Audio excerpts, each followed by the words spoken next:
Do you want to be in the video? Do you want to be in a video? He's talks.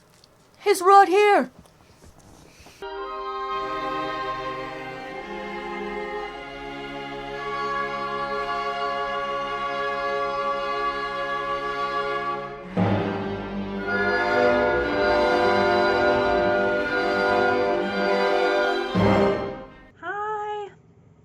I am so excited to make this video.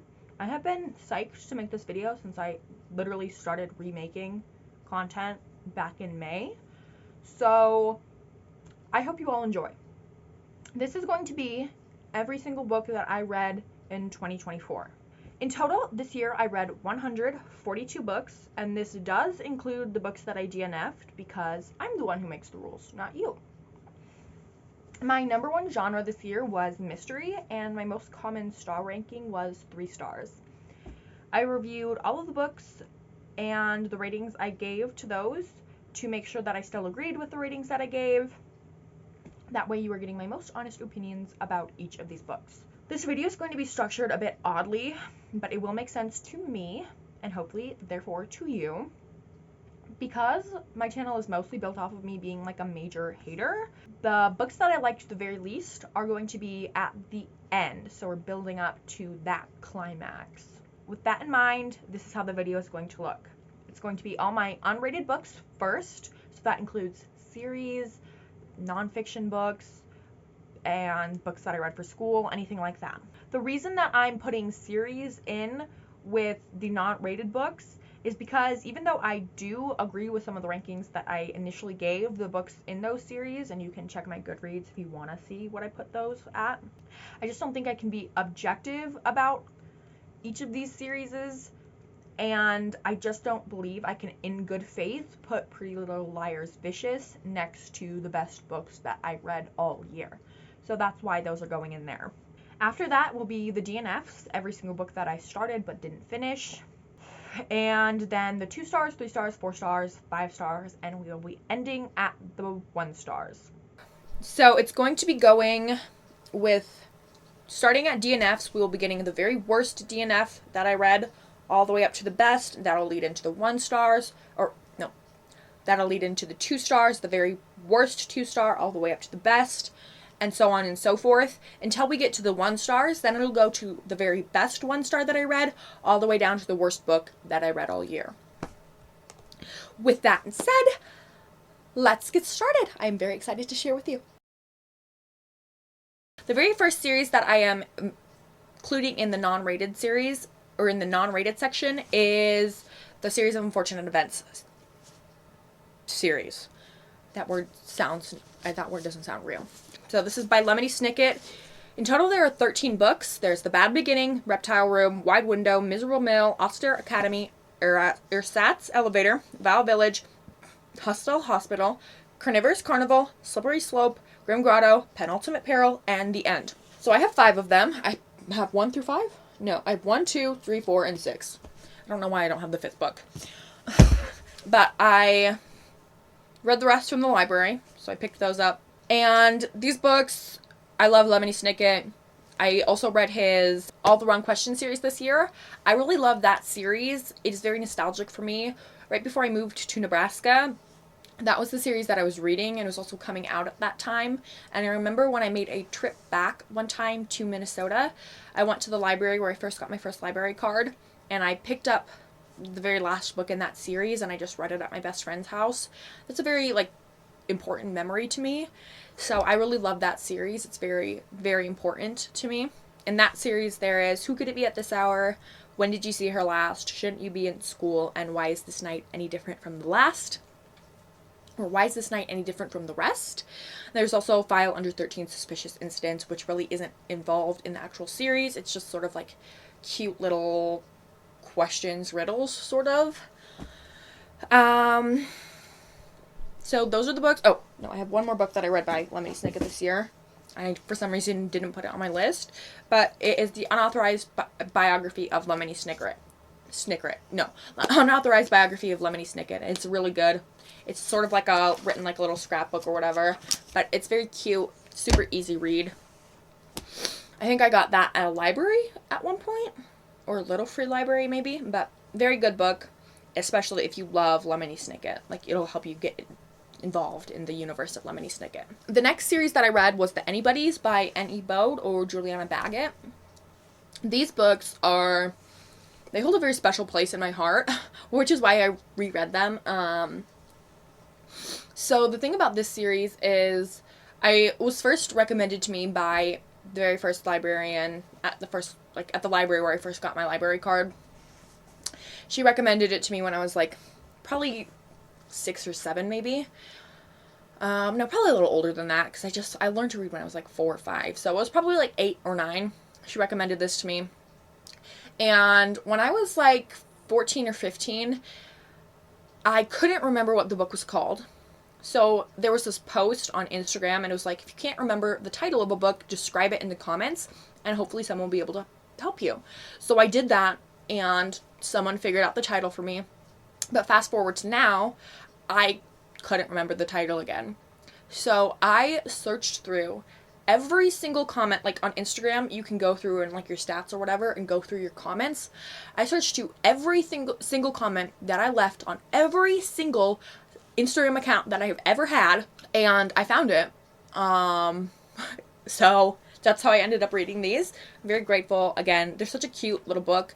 It's a very middle grade read where I feel, Series of Unfortunate Events is middle to young adult, I would say, whereas The Anybody's is more definitely middle grade.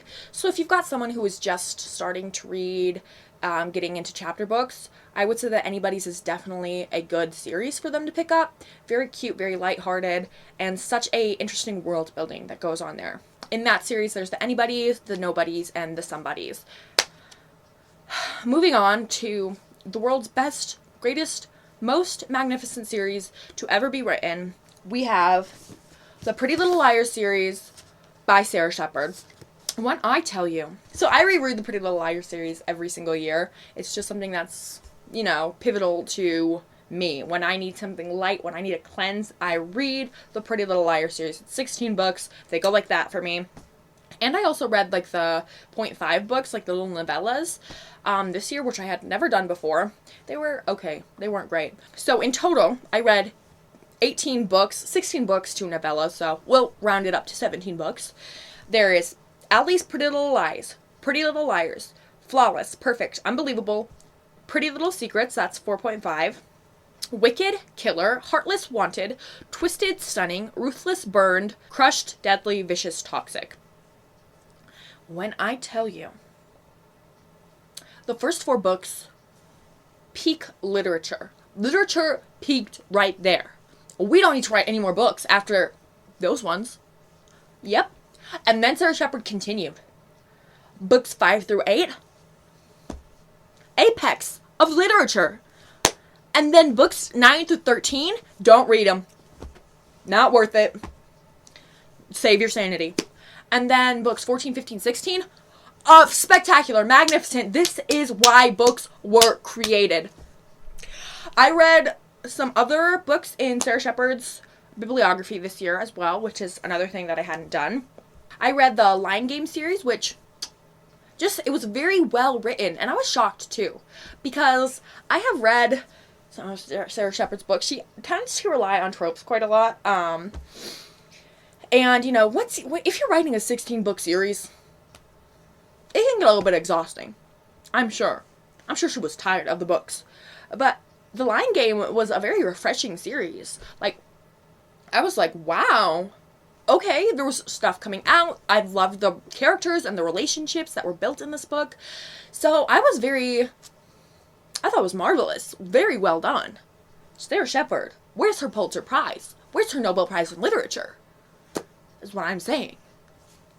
So in that series, there is 7 Minutes in Heaven. That's the novella that begins the series. Then we have The Lion Game, Never Have I Ever, Two Truths and a Lie, Hide and Seek, Cross My Heart and Hope to Die, True Lies is also a novella, I believe, and then we have The First Lie. And then to round out the books that I read by Sarah Shepard this year, we have the Perfectionist series. The first book was good, and the second book was not. And that's where I stopped reading Sarah Shepard books. Another Sarah that I read was Sarah Dessen. She's also a writer from my childhood, or from my adolescence. It was fine. I was gonna read her whole bibliography and I got bored. So I guess that tells you all you need to know. I read Keeping the Moon, Someone Like You, and That Summer. My favorite book by her is the one that they're making into a movie with Samia in it. I don't remember what it's called. Along for the Ride. Yes, I do. I remember what it's called. Joke's on you. And then I read Making Room by Carl Siciliano. We already know about my thoughts on this book. Check out my Reading Goodreads giveaway books if you're curious. Then for school, I read The Moths and Other Stories by Helena Maria Viramontes, The House on Mango Street by Sandra Cisneros, Tandolfo the Great by Richard Bausch, The Glass Castle by Jeanette Walls, and Autobiographical Analysis by Silverblatt, Ferry, and Finian. Moving on to my DNFs, starting with the worst book that I DNF'd. This book was a disappointment to me. I was so excited to read this book. Emily Wilde's Encyclopedia of Fairies by Heather Fawcett.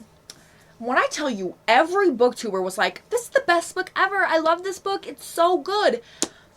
Why were they lying?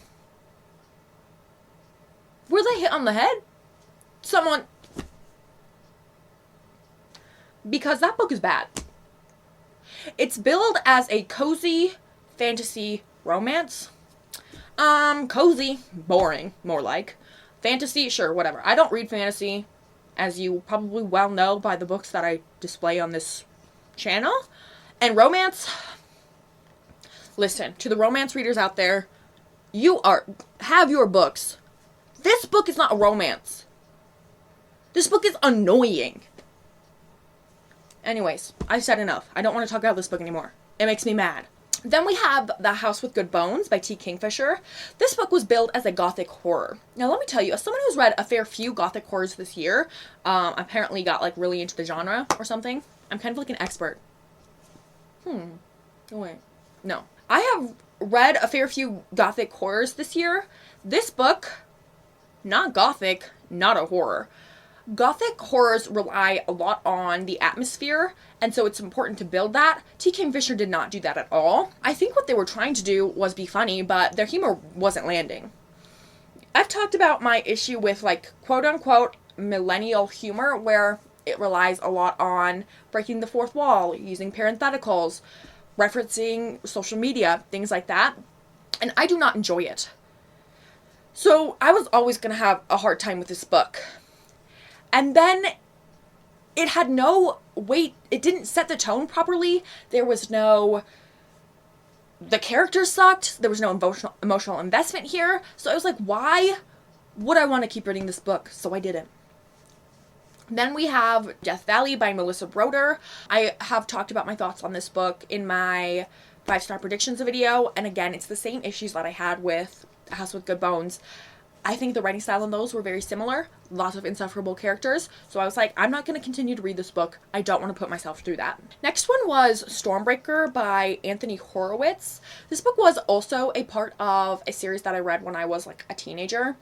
It's the Alex Rider series. And I was like, you know what? Let's reread that series because I never got through the full series as a kid. I say that I'm 21 years old. I never got through it as a teenager. So I was like, you know what? Let me give it another try. And I did. And I couldn't even make it through the first book. So I know why I didn't get through all the full series. I just had a few things. It was too British for me. I had a few issues with how the villain was written. It was kind of giving racist. And I was like, in fact, I might go on with this. Then we have Haunted Ever After by Jen DeLuca. This book, when I think about it, is just like head empty. I don't know. This book was a romance, I think. And I think it was about ghosts. Well, it's called Haunted Ever After, so that's about it. That's all I can tell you. I don't even know why I read it. I don't like romances. And then we have Theme Music by T. Marie Vandelli. This is one of the most recent books that I read. The whole book is predicated on you believing that everyone in the world is stupid. And I'm not stupid. So why would I believe that everyone else in the world is stupid? Ipso facto, Columbo Oreo, I'm not going to keep reading the book. Then we have We Had to Remove This Post by Hannah Bravos. If you've seen my video stops when I find a 5-star horror, you'll know how I think about this book. It was just boring to me and I didn't like the writing style, so I DNF'd. Next is The Blade Between, Sam J. Miller. Same thing as we had to remove this post. I didn't really find it all that interesting, and I didn't really like the characters in the book, so I DNF'd. Then we have Your Shadow Half Remains by Sunny Moraine. Also in my reading 5-star horrors, or video stops when I find a 5-star horror, that book was so short and I just couldn't get through it. You know how I think about it. Now we have Black Rainbow by Barbara Michaels. This is probably the most recent book that I read on here. I didn't really have any main issues with this book, and I might in fact come back to it. It's another gothic horror. Again, reading a lot of gothic horror this year. Hopefully next year too. So a lot of it has to do with building up the atmosphere. I'm reading this in December, and sometimes you just want a lighthearted read or a book that's easy to get through, like a really nice quick thriller, and this book was not that. And so I was like, you know what, it's okay if I put this one down for now. A lot of these I'm probably gonna come back to at some point, but I just couldn't get through them at that moment. Like following probably Black Rainbow, I'll probably find some time to come back to them either next year, but it was just like a not in the moment thing, so don't think I'm counting these books out. Then we have She's a Haunting by Trang Than Tran. This book was a young adult horror, I think, and it just didn't interest me. I don't know why I bought it in the first place. It's because I'm addicted to buying books. That's why I bought it in the first place, if you were curious. Now we have, this is the only DNF that I have in my possession. This is Alice Knott by Blake Butler. The reason I put this one down is because it was very, like, stuffy writing. And at the time, I was just looking for a book that was a little bit quicker, a little bit easier to read. It was a summer, and I was just looking for something that I could read in my hammock. That book was not that. Again, I probably will come back to it. Also, look how pretty it is. It's such a pretty cover. I love it. Then we have The Trackers by Charles Frazier. This book was on my 2024 TBR. I don't know why. It was probably a cover pick. And boring. It bored me. Someone Else's Shoes by Jojo Moyes. This book, I got about 10 pages in, then I put it down, I read the synopsis on Goodreads, and it's like, why am I reading this book? I'm not interested in this book at all. And so I stopped reading it. You know, sometimes you need to do that. You don't have to read every book. There are so many books in the world. You do not have to read every single one of them, and you shouldn't. You know, read the books that you want to read. And that's why I should be the president. Next we have Hangman's Gap by Rachel Amphlett. This book was a thriller, but it wasn't moving very quickly. It was kind of very slow. Nothing wrong with a slow build. What's the word I'm looking for?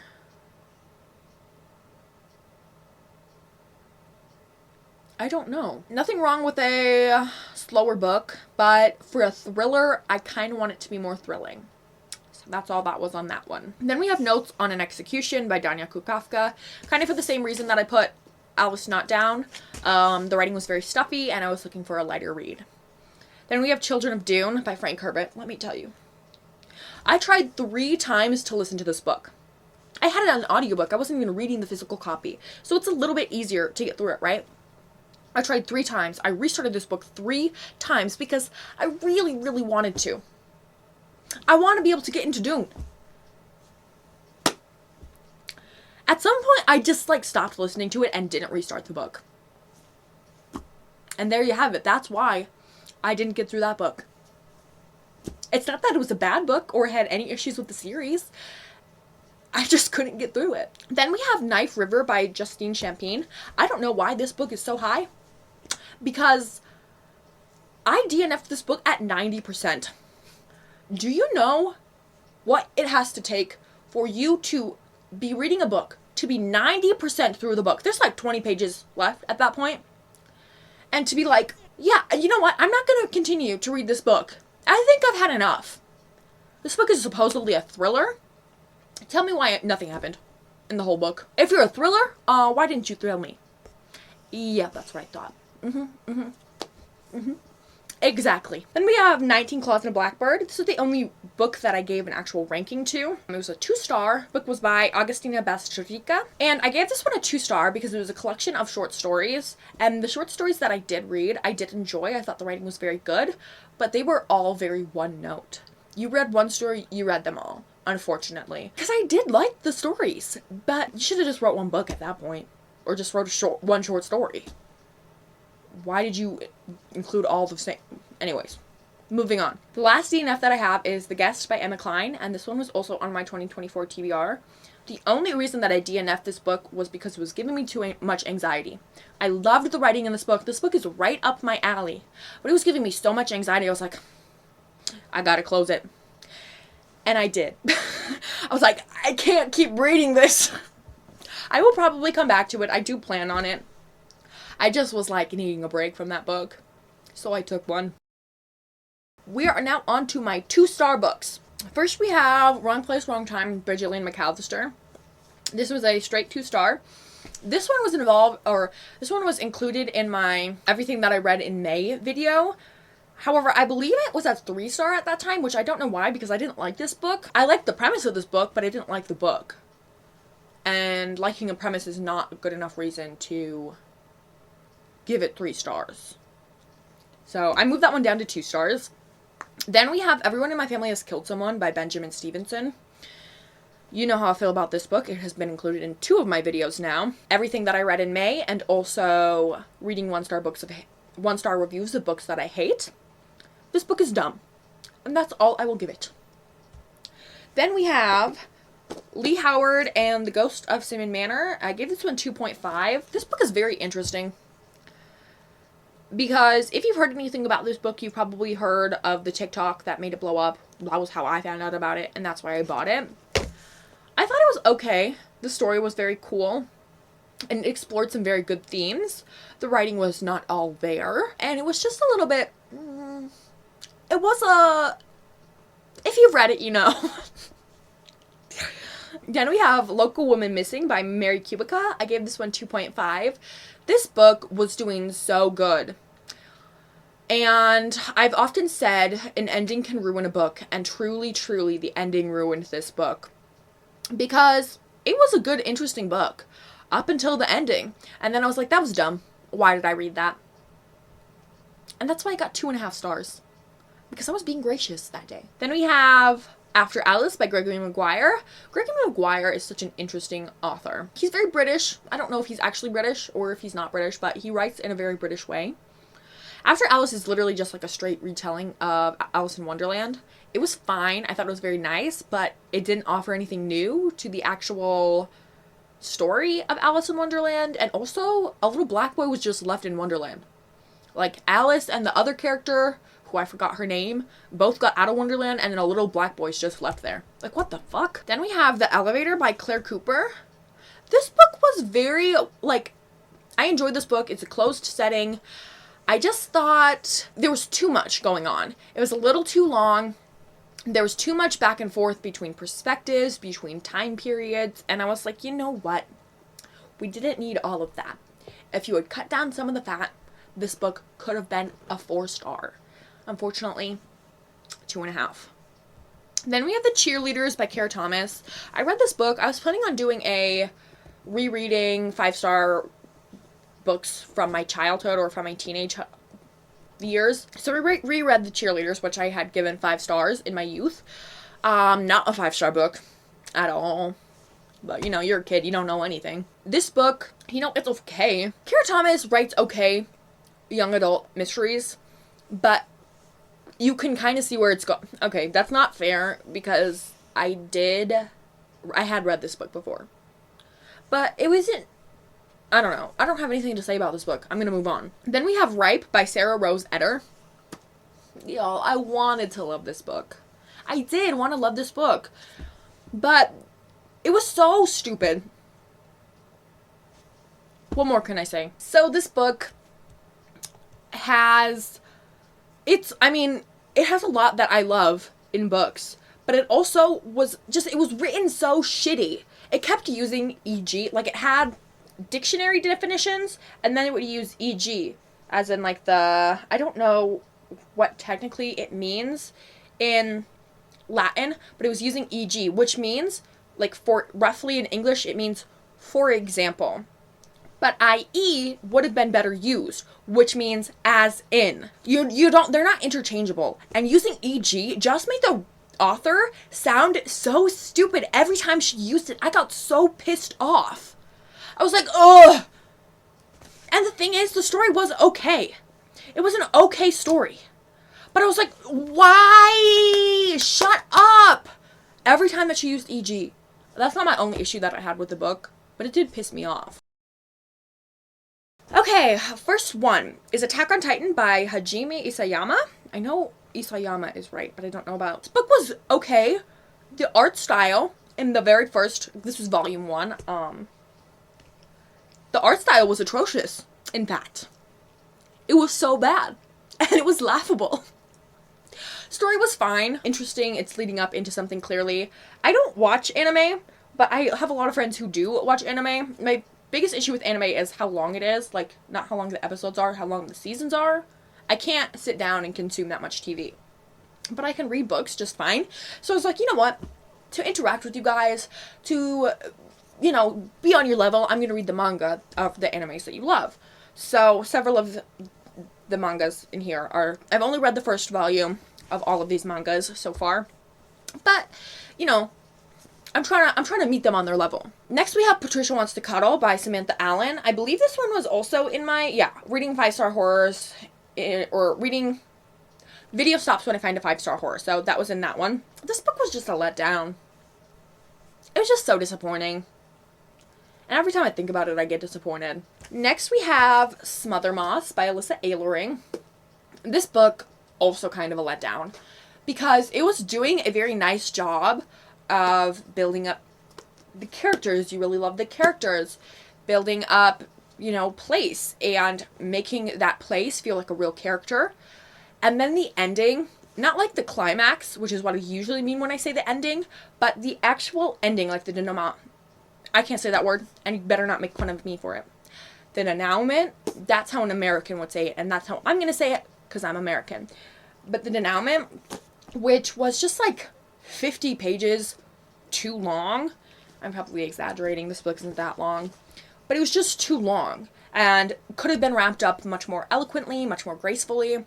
And so it just was a big letdown. Then we have Yinka, Where's Your Husband? Where's Your Husband?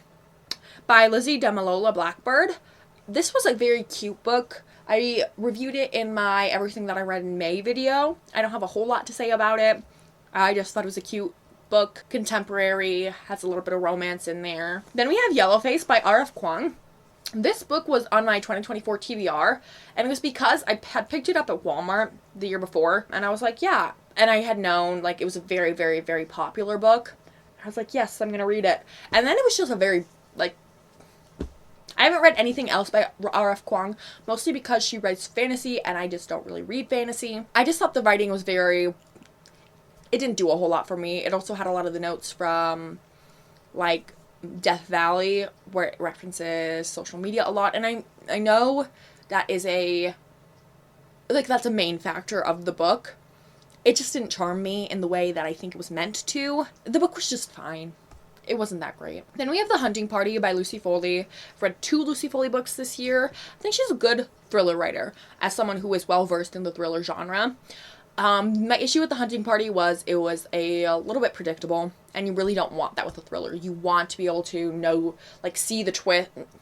You want to be able to know that there is a twist, or even not know that there is a twist, but, like, you want to be shocked by the ending. That's the whole thing with the thriller. Like, there's suspense, you don't know where it's going, and you could predict where this one was going. Then we have Lost by Gregory Maguire. The reason that I picked this book up was because it was in a Sarah Without an H video, and it was where she was reading the worst books on Goodreads. Now this book, this book was better than the other Gregory Maguire video, or other Gregory Maguire book that I read this year. I actually enjoyed this book. Only issue that I had with it is it didn't do a whole lot. You know, it wasn't a bad book. It also wasn't the best book, so that's why it got 3 stars. But I don't know why it's so poorly ranked on Goodreads when freaking Colleen Hoover's got, like, nearly 5 stars. I digress. Next we have Bleach by Tite Kobu. This book was good. A little misogynistic, I will say. But I loved the art in this one. I really did. I am very excited. For all of the manga that I read this year, I'm so excited to continue to read the rest of these mangas. Like, that's one thing that I'm very excited to do next year, is to read more manga. Next we have Bonjour Tristesse. Bonjour Tristesse. I think that's how you say it. I'm not French. I'm not trying to be French. It's by Francois Sagan. This book was nice. Oh, this book was also on my 2024 TBR. This book was nice. I think this would be a very nice light summer read. It had a cute, like, lots of good emotional notes in this book. Very short, as you can see. Wasn't a whole lot going on, obviously, as it is a very short book, so that's why I only gave it 3 stars. Next we have The Guest List by Lucy Foley. This is my first 3.5. This book, I really liked it. It, to me, felt like it had a lot of Agatha Christie in it, where you see a lot, like, it's building, there's lots and lots of suspense, it's jumping back and forth between time, that's not, like, really a Christie thing, but, like, it's jumping back and forth between time where one thing you know is very, like, there's a very bad thing going on here, and then you're trying to figure out, trying to put all the pieces together. I personally didn't predict the ending, but I liked how it was put together, and it's good that I didn't predict the ending, obviously. Like, it's a thriller. You don't want to know the ending before it happens, most of the time. I really enjoyed this book. I am excited to read more Lucy Foley next year. Then we have, oh, apparently I didn't review My Husband. This is My Husband by Maud Ventura. I don't know why I only gave this one 3 stars. I thought I gave this one 4 stars, but apparently not. This book was good. The ending ruined it for me, is what I'll say. Also, it was a little, it got boring. The beginning, it's like right up my alley. Obviously, you guys know I love lit fic, and I like feminist literature. I love women-led books. This book, the beginning starts out very good. It gives you something meaty to hook your teeth into, and then you're continuing to read, and it just gets boring because it's all of the same thing over and over again, and then the ending ruined it for me. I was like, seriously? Are you fucking joking? I think what the ending was trying to do was maybe sort of a Kim Ji-young sort of ending, but it didn't give that at all. I was like, oh, yeah, you should have just left that epilogue out. Then we have The First Lie Wins. This one's a 3.5. We're getting back into that. By Ashley Elston. When I tell you, so this is a 2024 release, right? And it's a very, like, big thriller from this year, as someone who's in the thriller space. So I found this book in a little free library. My mouth dropped open. I was like, are you serious? I was so happy when I found this book.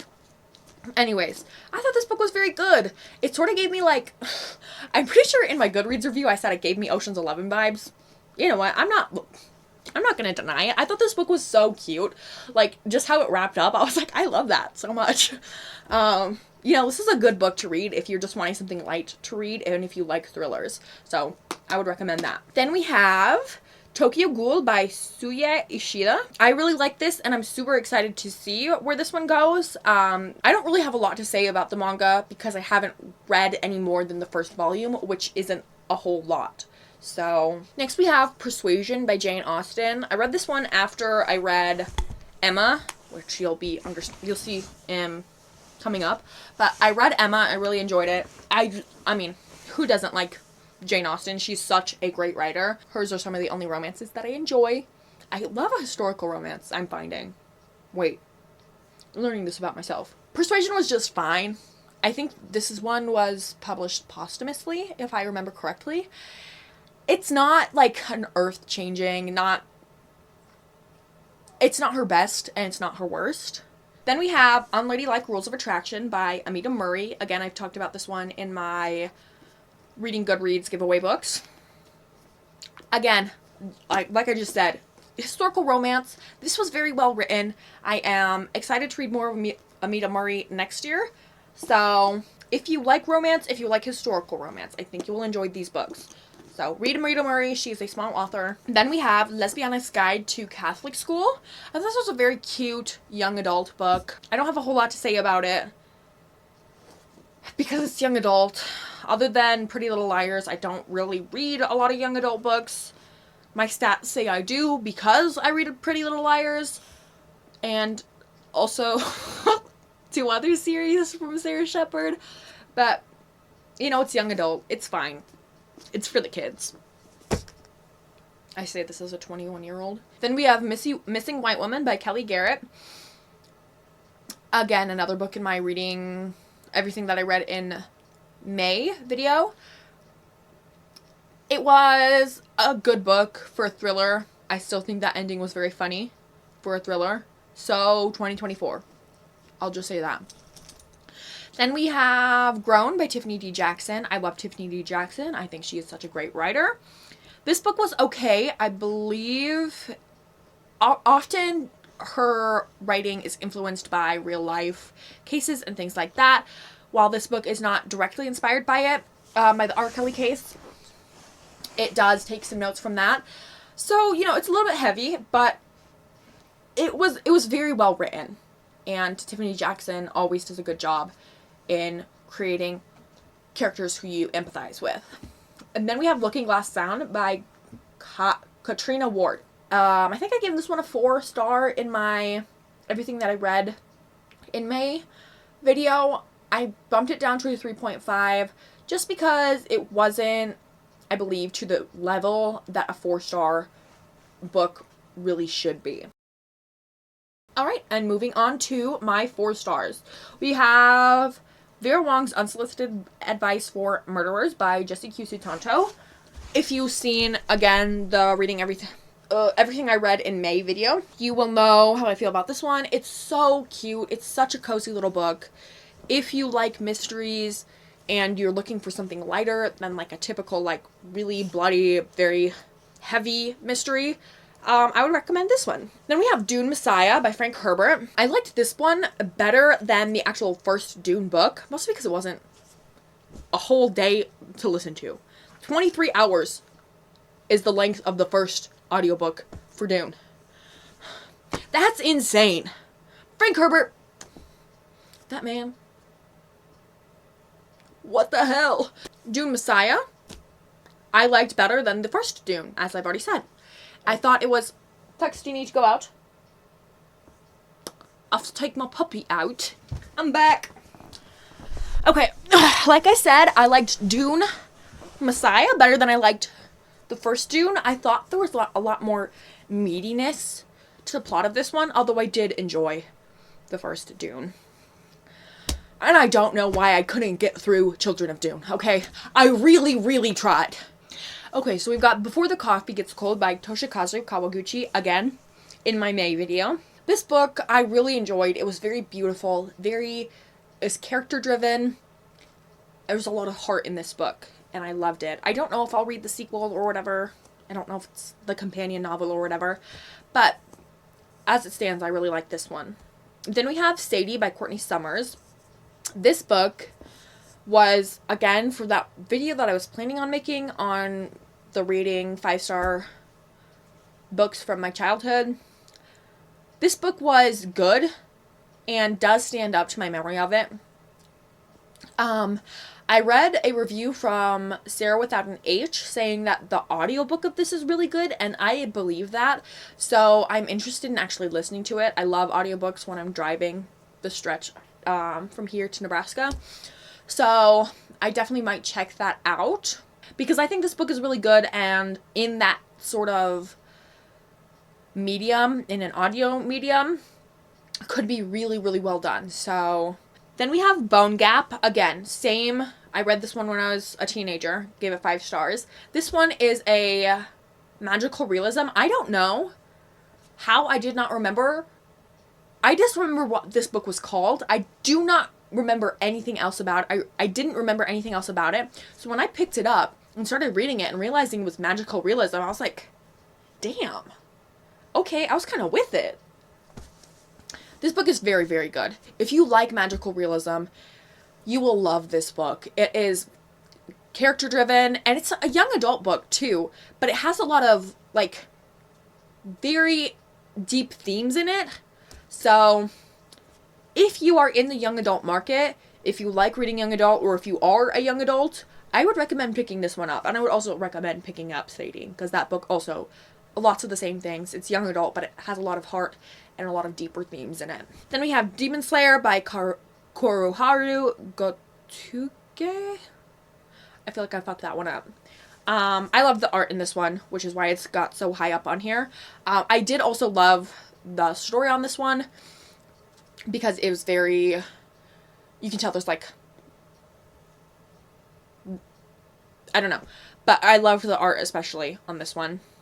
Then we have Death Note by Tsugumi Oba and Takeshi Obata. I believe the former does the writing and the latter does the art. I mean, this book is so, or this manga, this series is so, it's one of the best of all time, as I've been told, and it doesn't let you down.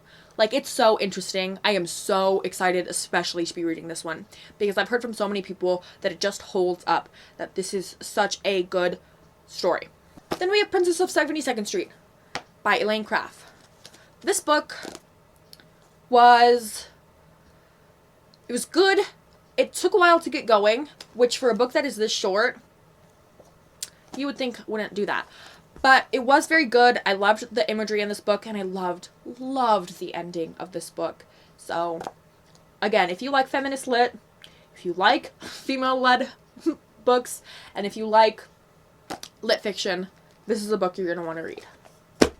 Then we have Uzumaki by Junji Ito. I loved the art in this one. Let me just show you. I own this one. The rest of the other mangas that I got were from the library. But the art in this is so beautiful. And I loved the story. I thought the ending was very abrupt. But the story, you know, it's a horror. There's so much going on in it. And the art holds up for a... Sorry. It's a manga. The art holds up on this book. So if you are looking... I mean, if you are interested in this one, if you've seen the show on HBO... read the manga. It is better than the show. Then we have Kim Ji-young, born 1982. I talked about this one in my 5-star predictions. Very good. Again, feminist lit, female-led, and lit fiction. Pick it up. It's very good. This book has a very big part to play in the 4B movement in South Korea also, in case you were curious. But this book is very, very, very good. I loved the ending of this book. It's just a little too short for 5 stars. I already talked about that. Then we have The Eyes Are the Best Part by Monica Kim. This one is a 4.5. And I read this one for my video stops when I find a 5-star. This one, I don't think I have a lot more to say about it. It is, I don't know if I would qualify it. I don't know if you've seen the genre, not genre, but what's sort of called a good for her book.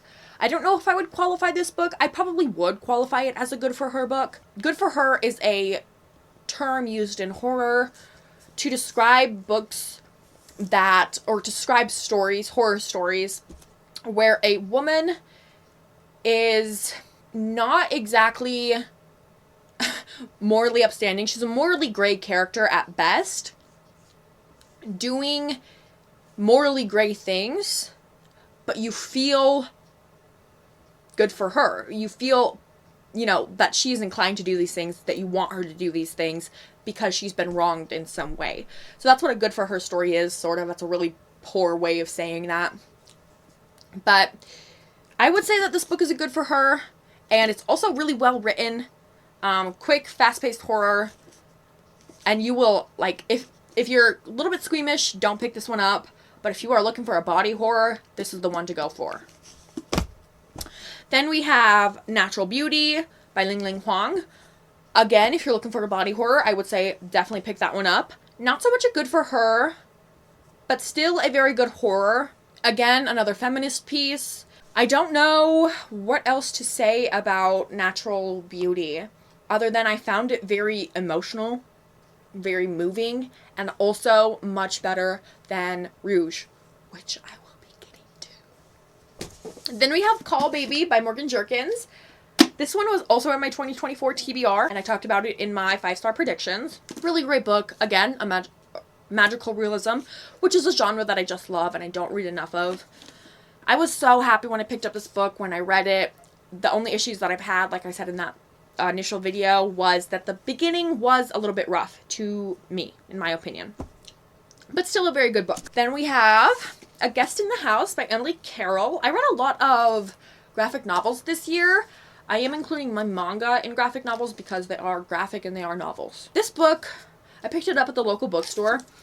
I believe the first time I ever went in, just because I wanted to buy something. I wanted to support the local business, and because it looked really beautiful. And let me tell you, it didn't let me down. It was very good. Very unsettling, and with a twist that will literally make your jaw drop. I'm sorry. I'll put a spoiler warning in when I'm editing, so that you don't, if you want to read this book, you won't know about the twist.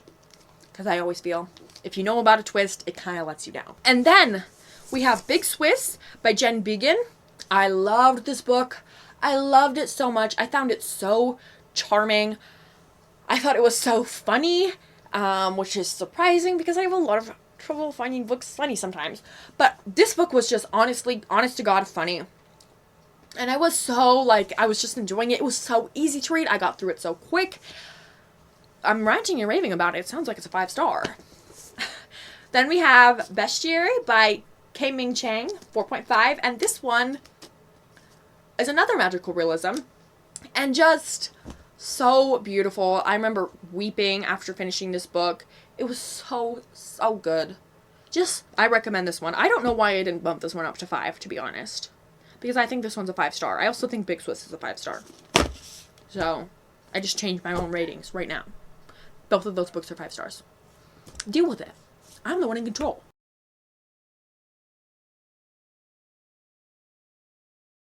Okay. My first 5-star. Bone, the 1-volume edition. These books, or this book, which includes many books, reminds me very much of my brother, my oldest brother. And, I mean, so beautiful, so well written, so beautifully illustrated. And just worth it to read. You know, you don't have to pick up the 1-volume edition. This book was very expensive, but I recommend reading Bone, for sure. All of these books in the 5 stars are going to be recommends. I think that they are books that everyone in the world should read. Then we have Emma by Jane Austen, and this book was on my 2024 TBR. This book, when I picked it up and I started reading it, this edition, I got from my mom, like it's from her personal library, and she annotated in it, and when I started reading that and seeing that, I was like, that is so lovely. Sorry if the camera changed. I ran out of space on my phone. Okay. Emma. This is probably my favorite Jane Austen that I've read so far. And yes, I liked it better than Pride and Prejudice. I just loved this so much. I loved the story. I loved the romance. I loved the characters. And I was like, every time something happened between the two romantic leads, I was like, so, yeah, loved that one. Then we have In the Dream House by Carmen Maria Machado. Again, this was in my 5-star predictions, and I just loved it. This book made me bawl. I was weeping when I read this book. And it's a great, great memoir. Next, we have Brat by Gabriel Smith. Same thing as the last video, or same thing as the last book in my 5-star predictions. Great horror. I believe, I would not rank this one as a gothic, but it does have some gothic elements. And for a debut. Then we have Dead in Long Beach, California. I will not say a lot about this book because I think this book is very good and you should pick it up if you are looking to get into speculative fiction. If you are not, you will not like this book. But this is a fantastic speculative fiction, and it's just like every time I got into a new chapter, I was like, so well written. I loved it. Oh, sorry, I did not say who this one was by. Vanita Blackburn. Then we have Brutes by Diz Tate. I read Brutes by Diz Tate in a matter of hours. Like, I think I read it in 3 hours. It was a very quick read for me. And I initially shelved it in my best books I've ever read, and I don't know if I would keep it there. It was very good. I loved the way it was written. It's a thriller. It's second person. Very well done. But I don't know if it deserves to be in my best of all time shelf. Just because that book should be reserved for the utmost of the highest of highs. And I don't know if that book really is the highest of highs. You feel a lot of strong emotions when you just finish a book, whether they're positive or negative. And that book, I obviously felt very positive emotions about it. But I don't know if it deserves to be in the top of all books I've ever read. You know what I'm saying? Then we have The Color Purple by Alice Walker. This book. I was shocked by this book. When I heard things about The Color Purple, people were mostly saying, oh, this book is so, it's so sad. Everything's sad in this book. I was expecting to be crying the whole time. The ending of this book is beautiful. It's such a happy ending. You're expecting me to cry? I mean, I cried happy tears. That book is so good. It's not like a downer at all. That book is amazing.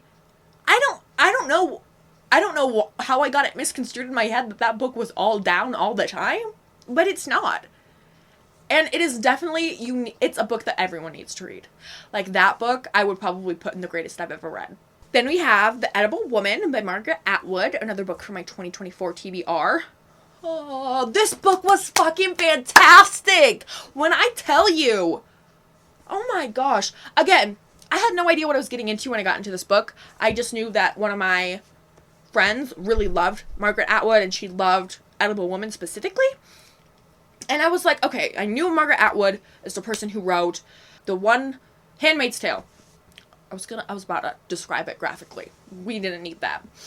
I knew she was the one who had written Handmaid's Tale, and it's a very, very heavy book. And Edible Woman is a heavy book, but it is not bad heavy. And it's also funny. Like, it's very funny and emotional, and you love the characters. Like, oh my, it's a fantastic book. I think you guys are getting to the point where, obviously, like, I love these books. Duh, they're my 5 stars. Then we have O Caledonia by Elizabeth Parker. I've talked about this one plenty. I've gone over it in 2 other videos, so I don't think I really need to get into it anymore. But again, just spectacular, beautiful, gothic, fantastic characters. You feel for them. Also a very quick read because it's not very long. So if you're looking for something like that, pick it up.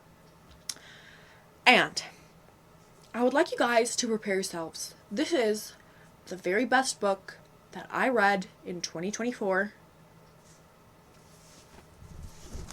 My Favorite Thing is Monsters by Emile Ferris. And this is not only the best book that I read in 2024.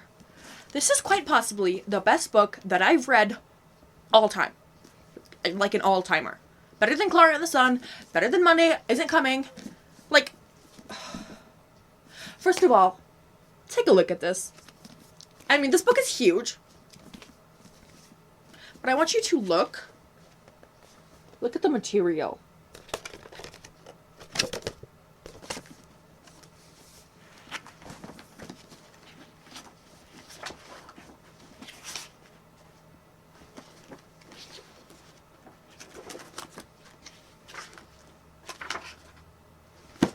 This book will make you laugh. This book will make you cry. It will make you bawl. This book will make you want to scream. It is so fucking fantastic. And it's so... I mean, you can only read it to know. There is so much in this book. The story is so well written. The characters are fantastic. It's beautiful art. Look at it. Just look at it. I want you to just look at it. Just look at it.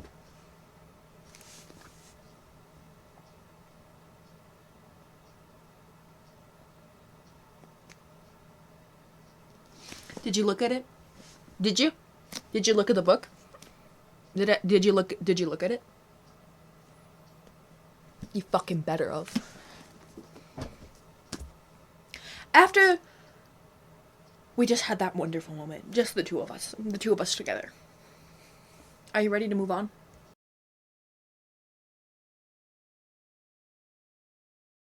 It's time for the 1 stars. Starting with the best 1 star. I'm so excited, you guys. Oh my gosh. Starting with the best 1 star that I read this year.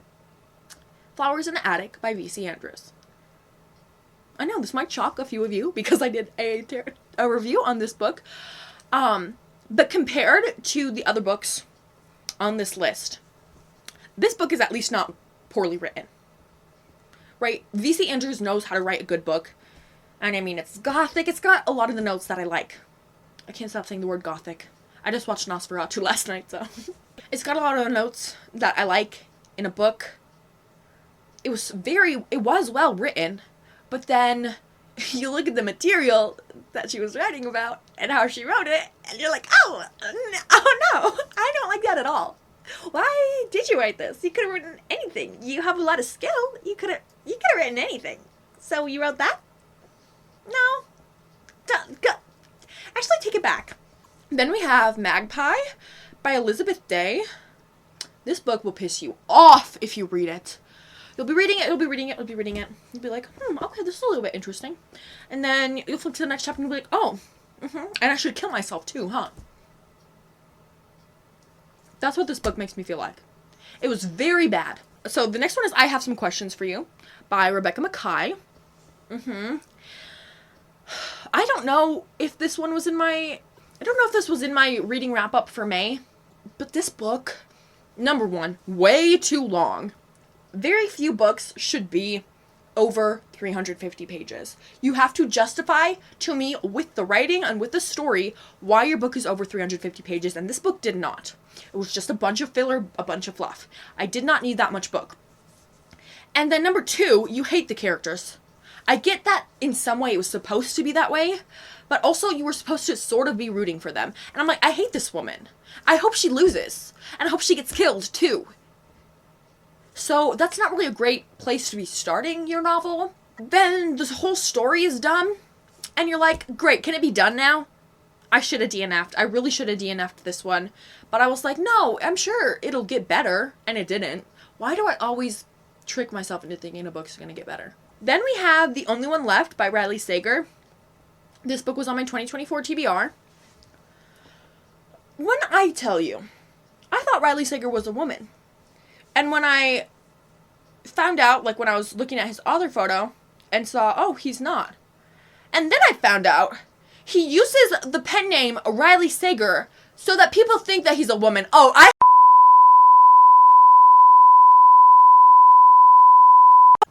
Oh my god, I hated this book so much. It was so fucking dumb.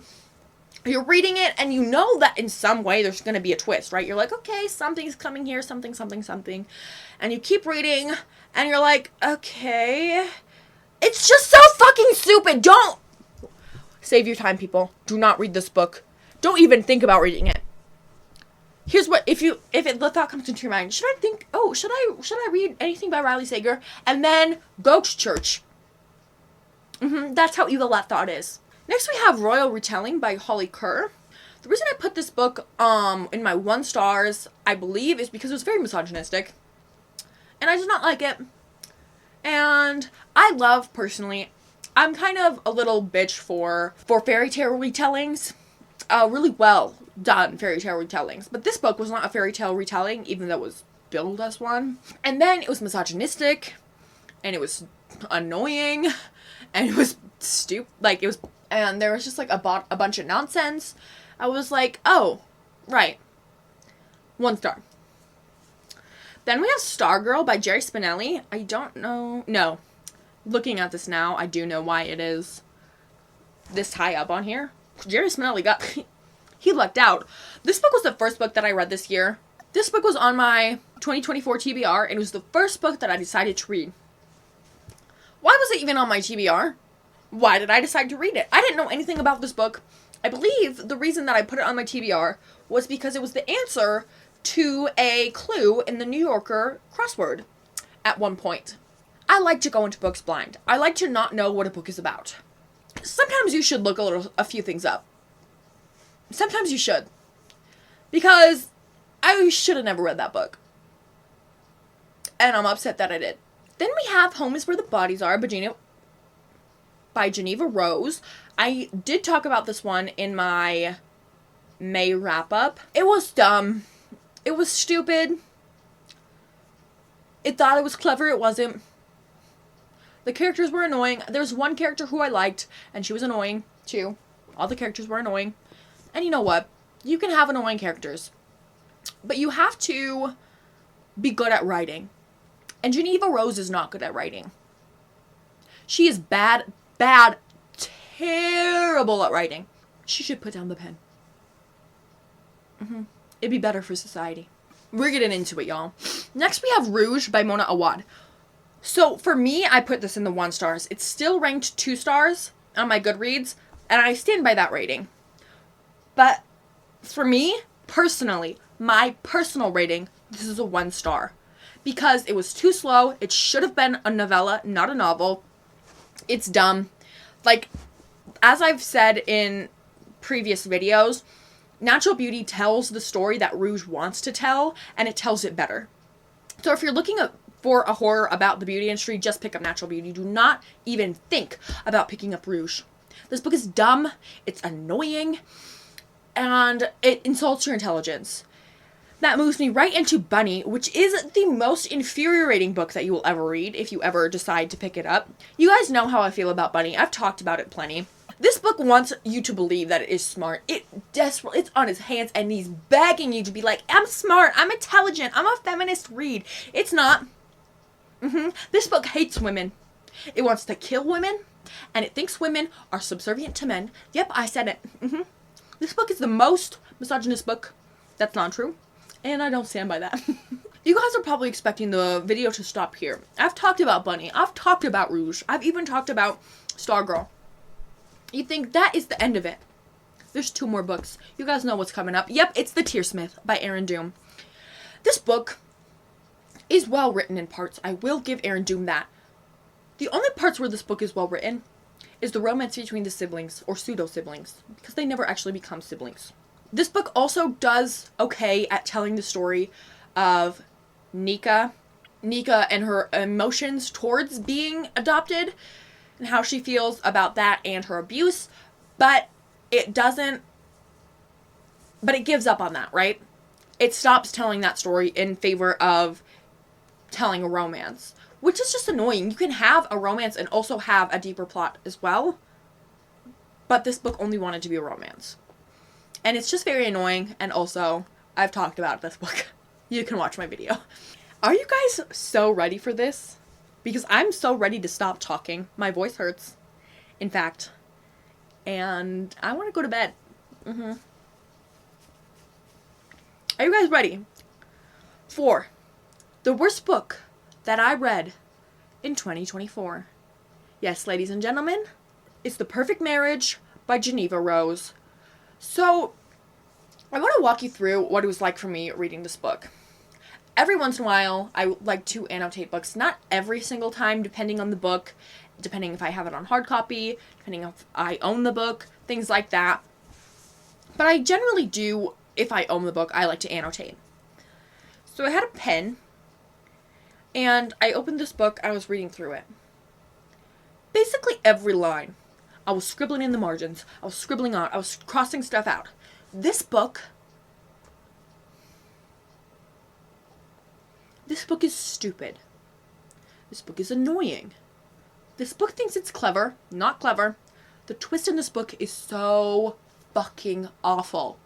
The ending of this book will make you want to shoot yourself. Geneva Rose, as I've said just recently, can't write. She's not a good writer, and I hate to say that. I feel like that's very mean for me to say. But girl, put down the pen. Please, I'm begging. Not everyone can be a writer. And it's just not for you, sister. It's really not. Please, I'm begging you. I want to talk a little bit about The Perfect Marriage. This book is about supposedly a man. He kills his mistress, right? He's in jail because he's being a mistress. But his wife is a defense attorney. And so he hires her to be his defense attorney. Already. This book is insulting your intelligence. Not, but absolutely fucking not. You cannot hire your wife to be your defense attorney. Have you ever heard of conflict of interest? That's not allowed. You can't do that.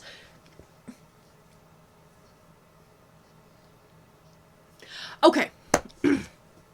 And then this book keeps growing on and on and on and on about. It's like, she's the best defense attorney of all time. She's the best. Tell me where. Where? Can I see any skill? Because she's not displaying any sort of sense, any reason, any intelligence at all throughout the whole book.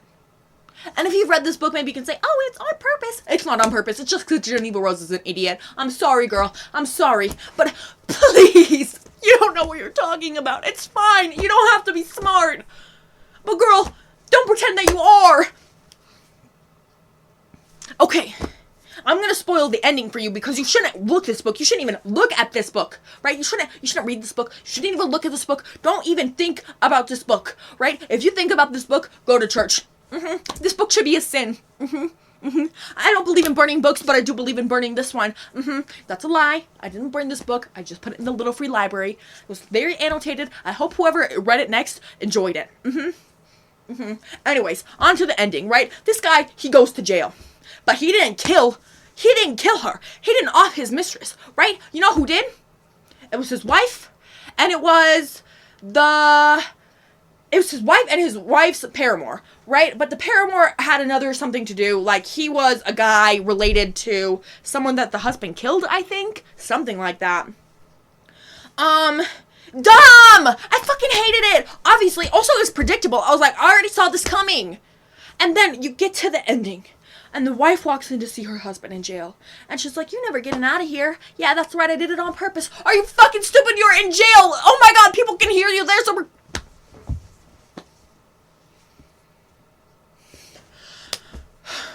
I read this book probably 11 months ago. I don't know how I remember so much other than my pure vitriol for this book. Ladies and gentlemen, let it be said, I am the foremost hater. No one hates books more than I hate books. And with that, I have to say thank you for being with me on this journey throughout 2024. Thank you. I know I just started randomly uploading books, or randomly uploading videos in the middle of 2024. I didn't say a word about it. I just wanted to talk about books again. And I'm happy that I did. It gives me a place where I can talk and yell and laugh about my favorite things, which is books. And so I'm very, very grateful to have a place where I can do that. And have people who watch me, you know? Even if my account is very, very small, I know there are people who are watching my videos. And I'm grateful. Even if I had no subscribers, if I had no views, this would still be something that I like to do because I'm a yapper. What can I say? So, if you have seen any of my videos this year, if you've commented, if you've liked anything, thank you. And with that, peace. Go follow my Goodreads, follow my Letterboxd, follow my Substack, and have a nice night. Ta-ta!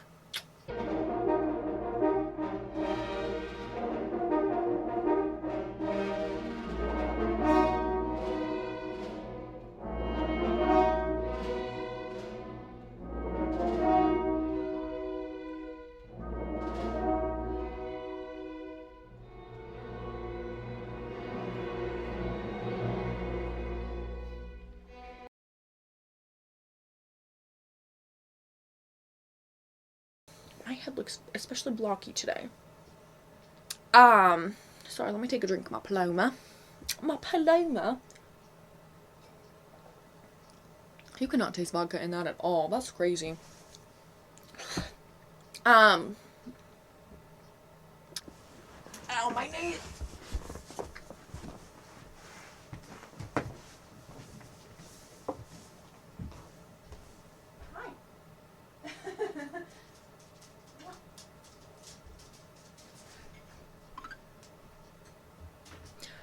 Sorry, I've had a little bit of vodka. Alright, and finally we are to the 5 stars. I have been recording for 1 whole hour, and guess what? This isn't my first take. So I've been recording for longer than an hour. And more vodka.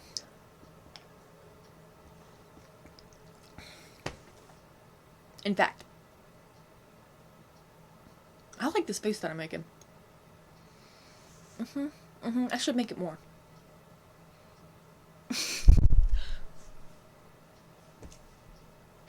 I take it back. I can't do a Donald Trump, you guys. I don't have it in me. I might have an Obama, but you're not gonna hear it. I definitely don't have a Joe Biden.